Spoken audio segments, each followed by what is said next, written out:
Electronic voting മെഷീനുകൾക്കെതിരെയുള്ള Rahul ഗാന്ധിയുടെ ആരോപണങ്ങൾ ജനങ്ങൾ തന്നെ തള്ളിക്കളഞ്ഞിരിക്കുന്നു.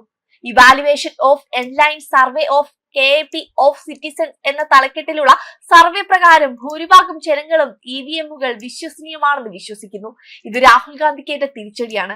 കാരണം ജനങ്ങളെ തെറ്റിദ്ധരിപ്പിക്കാനായിരുന്നു രാഹുൽ ഗാന്ധി ഇങ്ങനെയൊരു ആരോപണവുമായി രംഗത്തെത്തിയിരുന്നത്.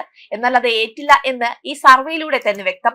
മൊത്തത്തിൽ പ്രതികരിച്ചവരിൽ 69.39% പേർ EVMകൾ കൃത്യമായ ഫലങ്ങൾ നൽകുന്നുവെന്ന് സമ്മതിച്ചപ്പോൾ 14.22% പേർ ശക്തമായി സമ്മതിച്ചു.